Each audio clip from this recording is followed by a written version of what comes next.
Salim sir அவர்கள் இணைந்திருக்கிறார். Sir, நீங்கள் டெல்லியில் நேரடியாக இந்த அனைத்து கட்சி கூட்டம் இதெல்லாம் பல முறை பார்த்துருப்பீங்க. நாடாளுமன்றம் கூடுறதுக்கு முன்னாடி ஒரு அனைத்து கட்சி கூட்டம் கூடும். ஆனால் இப்போ டெல்லியில் நடக்கக்கூடிய நகர்வுகளை எப்படி பார்க்குறீங்க? அனைத்து கட்சி கூட்டம் கூடுது, குடியரசுத் தலைவர் மாளிகையில் ஒரு விவாதம் போயிட்டு இருக்கு, அஃப்கோர்ஸ் ராணுவ தளபதிகள் சந்தித்து மீட் பண்ணிட்டு இருக்காங்க. இந்த நகர்வுகளை எப்படி பார்க்குறீங்க? பிரதமர் மோடி அவர்கள் பயன்படுத்திய மொழி மிகவும் முக்கியமானது. உதாரணத்துக்கு பிரதமர் மோடி அவர்கள் முதலமைச்சராக திரும்ப குஜராத்தில் எலெக்ட் ஆனப்போ மோடி ஃபார் பிஎம் அப்படின்னு சொல்லி அங்கே உள்ள பாஜக தொண்டர்கள்லாம் முதல்ல அந்த கார்டு பிடிச்சப்போ அப்பொழுது பிரதமர் மோடி அவர்கள் பிரதமர் வேட்பாளர் என்று யாருக்கும் தெரியாது, முதலமைச்சர் ஆயிட்டார் அப்படின்னு தான் தெரியும். பிரதமர் மோடி அவர்கள் வழக்கமாக குஜராத்தியில் அந்த பொதுக்கூட்டத்தில் தொடர்ச்சியாக பேசியவர் முதலாக ஹிந்தியில் பேசினார். அதுவே அதாவது தேசிய ஊடகங்களில் தலைப்புச் செய்தியாச்சு. பிரதமர் மோடி அவர்கள் திரும்ப சிஎம் எலெக்ட் ஆகிட்ட பிறகு ஹிந்தியில் பேசுகிறார், அப்போ தேசத்துக்கு ஒரு செய்தி சொல்ல வர்றாரா அப்படின்னு சொல்லி பிறகுதான் பிரதமர் வேட்பாளராக பிரதமர் மோடி அவர்கள் நியமிக்கப்பட்ட தகவலே வெளிவந்தது. இன்று நாம் கவனிக்க வேண்டிய ஒன்று, பீகாரில் நடந்த அரசு நிகழ்ச்சியில் பிரதமர் மோடி அவர்கள் ஹிந்தியில் பேசிட்டு வந்தார், திடீரென நிறுத்தி ஆங்கிலத்தில் பேச ஆரம்பித்து விட்டார். உலக நாடுகளுக்கு இதில் ஒரு செய்தி இருக்கிறது, ஒரு மாபெரும் நடவடிக்கைக்கு பிரதமர் தயாராகிறார் என்று மட்டும் நமக்கு தெரிகிறது. ஒன்று. இரண்டாவது, இப்போ இந்தியா பல்வேறு நடவடிக்கைகள் எடுத்திருக்காங்க. விசாக்கள் ரத்து பண்ணாங்க, பாகிஸ்தான் பெருசாக ரியாக்ட் பண்ணலை.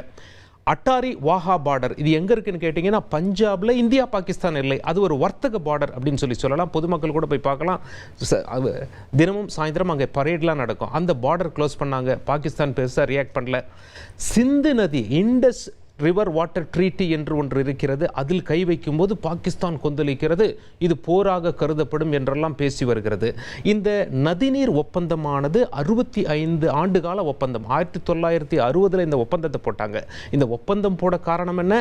சாதாரணமாக 2 மாநிலங்களுக்கு இடையே நதிநீர் பிரிச்சுக்கிறதுல ஒரு டிஸ்பியூட் இருக்கும், ஒரு பிரச்சனை இருக்கும். ஆனால் இந்தியாவுக்கும் பாகிஸ்தானுக்கும் சிந்து மற்றும் அதனுடைய கிளை நதிகள், நிறைய நதிகள் இருக்கு, அந்த நதிகளில் வரக்கூடிய தண்ணீரை இந்தியா 30% பயன்படுத்துவோம், பாகிஸ்தானுக்கு 70% விட்டு கொடுத்துருவோம் என்பதுதான் அந்த ஒப்பந்தம். நெஹ்ரு காலத்தில் போடப்பட்ட ஒப்பந்தம், பாகிஸ்தானில் கராச்சியில் போடப்பட்ட ஒப்பந்தம்.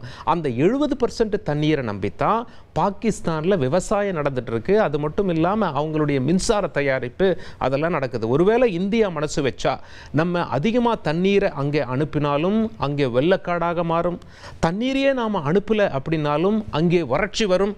அதனால தான் பாகிஸ்தான் இப்படி ரியாக்ட் பண்ணுறாங்க அப்படிங்கிறத நம்ம நல்லா புரிஞ்சுக்கணும் அப்படின்னு சொல்லி வல்லுநர்கள்லாம் சொல்கிறாங்க. சரியான முடிவு என்ன எடுக்கணுமோ பதில் நடவடிக்கை அதை இந்தியா எடுத்திருக்கிறது என்று வல்லுநர்கள் தெரிவிக்கிறார்கள். இரண்டாவது, இது மிகப்பெரிய போராக மாறுமா? அது இப்போ பாகிஸ்தான் கையில் இருக்கு. ஏன்னா இந்தியா கடுமையான நடவடிக்கை இப்போ எடுத்திருக்கோம் இந்தியா சைட்லேருந்து. பாகிஸ்தான் எப்படி ரியாக்ட் பண்ண போகிறாங்க? வெறும் வார்த்தை ஜாலங்களால் அப்படி சொல்கிறார்களா, அல்லது உண்மையிலேயே அவங்க ஏதாவது தயாரிப்பு நடவடிக்கைகள் ஈடுபட்டு இருக்கிறார்களா என்பதை வைத்திருக்கும் அப்படின்னு சொல்லி போர் வல்லுநர்கள் சொல்கிறாங்க. இது ஒரு பக்கம் இருக்கையில் இந்தியா ஒவ்வொரு நடவடிக்கையும் அதிரடி நடவடிக்கையாக இருக்கிறது. அது எம்மாதிரியான நடவடிக்கை?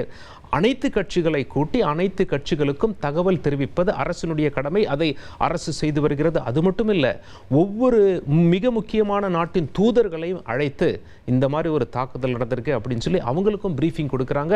இது உற்று பார்க்க வேண்டிய ஒன்று. அத்தனை நாடுகளுக்கும் பிரீஃபிங் கொடுத்து இப்போ அத்தனை நாடுகளுடைய பார்வையும் அந்த சிம்பத்தியையும் அந்த கருணையும் இந்தியா மீது இருக்கிறது. ஏன்னா பாதிக்கப்பட்டிருக்கிறது நம்ம தான். அப்பாவி பொதுமக்கள் 26 பேரை ஈவு இரக்கம் இல்லாமல் தீவிரவாதிகள் சுட்டுக் கொண்டிருக்கிறார்கள். இந்த தீவிரவாதிகளுக்கு பாகிஸ்தானிலிருந்து இயங்குகின்ற லஷ்கர்-இ தொய்பா, அதாவது பாகிஸ்தானுடைய உளவு பிரிவு, வெளிநாட்டினுடைய உளவு பிரிவோடு நெருக்கமாக தொடர்பு இருக்கிறதாக கருதப்படக்கூடிய ஒரு அமைப்பு இந்த வேலையை செய்திருக்கிறது. நிச்சயமாக இதனுடைய வேர் பாகிஸ்தானில் இருக்கிறது. இதனால தான் இந்த கடுமையான நடவடிக்கை பாகிஸ்தான் மேலே எடுக்கிறோம் அப்படின்னு சொல்லிட்டு வல்லுநர்கள்லாம் சொல்லி வராங்க. இது ஒரு பக்கம் இருக்கையில் சர்ஜிக்கல் ஸ்ட்ரைக் நடத்தப்படுமா என்ற ஒரு கேள்வியும் முன்வைக்கப்படுகிறது. சர்ஜிக்கல் ஸ்ட்ரைக் என்றால் இந்தியாவுடைய எல்லை தாண்டி பாகிஸ்தான் உள்ளே நுழைந்து அங்கே தீவிரவாதிகளின் முகாம்களை துல்லியமாக தாக்கி அடிப்பதுதான் சர்ஜிக்கல் ஸ்ட்ரைக். கார்பெட் பாம்பிங் என்றால் பொதுவாக குண்டு வீசுவது.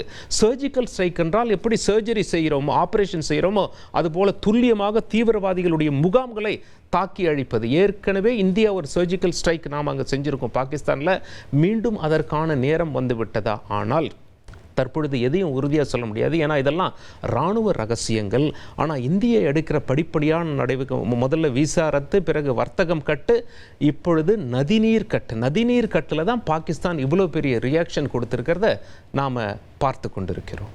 உங்கள் தந்தி ஒன் தொலைக்காட்சியில் கால பைரவன் தினமும் காலை 8 மணிக்கு காண தவறாதீர்கள்.